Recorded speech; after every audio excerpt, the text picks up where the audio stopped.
आगरा पहुंचे उत्तर प्रदेश के मुख्यमंत्री योगी आदित्यनाथ ने फतेहपुर सीकरी लोकसभा सीट से प्रत्याशी राजकुमार चाहर के समर्थन में सभा को संबोधित किया। फतेहपुर सीकरी इलाके के किदावरी मैदान में जनता को संबोधित करते हुए मुख्यमंत्री योगी आदित्यनाथ ने इशारों में श्री कृष्ण जन्मभूमि मुद्दे को भी हवा दे दी।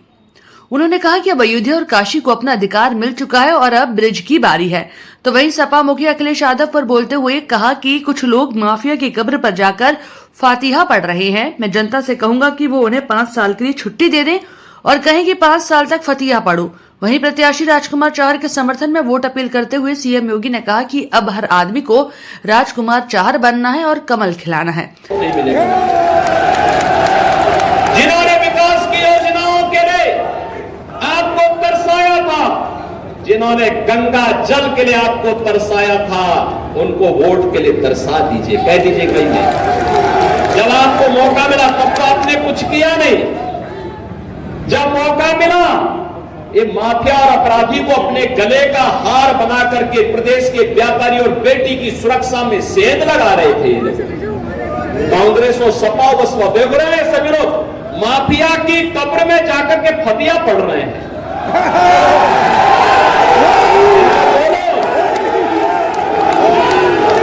इनको बोल दीजिए ये चुनाव से अच्छा वक्त नहीं।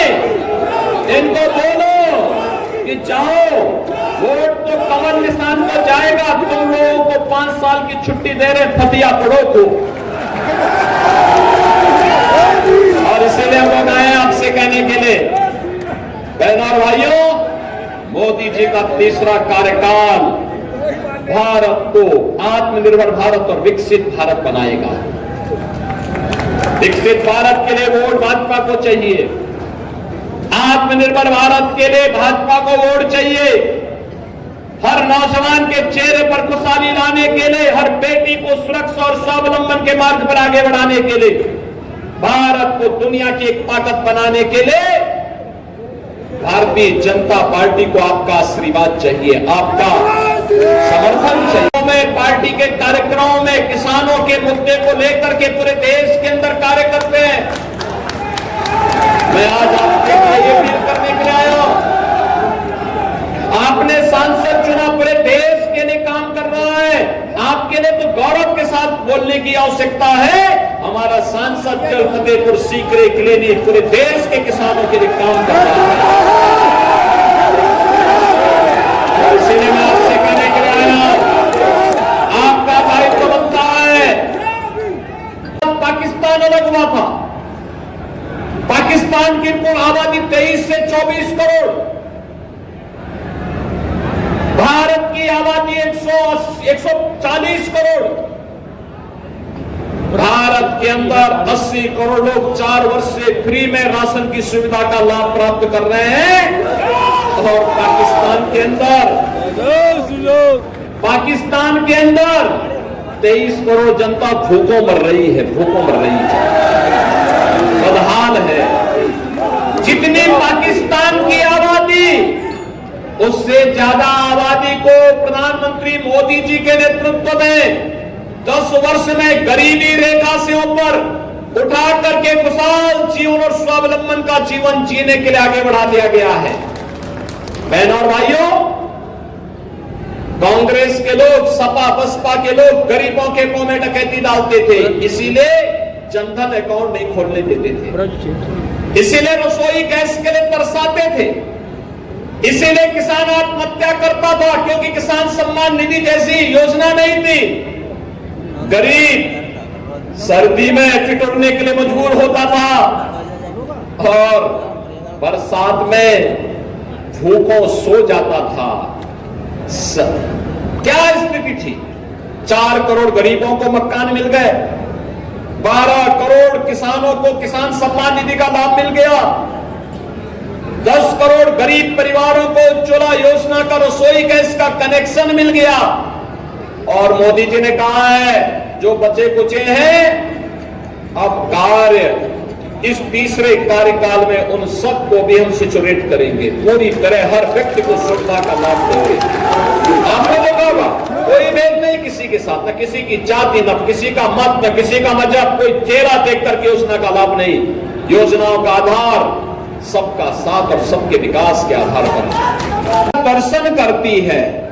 और आपका सौभाग्य है कि इस धरती पर रह करके जीवन यापन करके आप सभी लोग भारत माता की सेवा का हो सकता है किसी माटी के लाल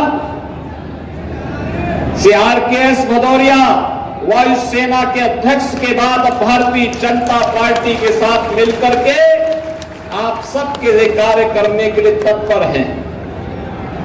बहनों और भाइयों, ब्रज भूमि का भी अब नंबर आने वाला है।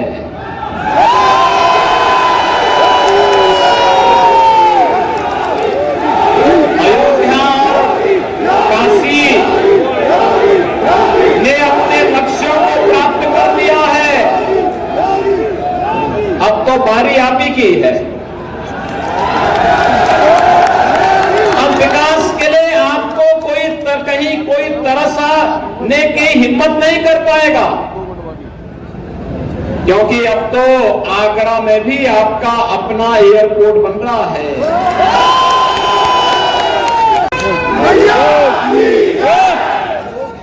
बहनों और भाइयों, मुझे बताइए,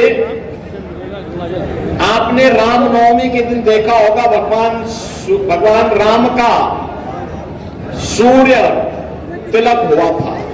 देखा ना? देखा ना? देखो,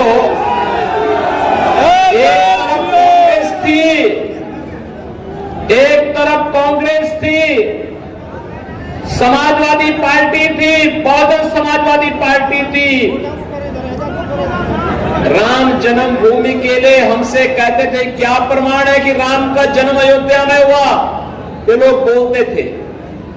और इन दलों ने तब ये भी कहा था कि राम और कृष्ण तो हुए ही नहीं, जैसे कि इस सृष्टि के पहले कांग्रेस, सपा और बसपा ही पैदा हो गए थे, बाकी तो कोई हुआ ही नहीं था। ऐसा दिखाने का प्रयास कर रहे थे। बहनों भाइयों, वो तो मोदी जी का प्रताप है, इनका झूठ फेल हो गया और मोदी जी के कारण 500 वर्षों का अधिकार समाप्त करके अयोध्या में रामलला का फिर से प्रकटीकरण हो गया है।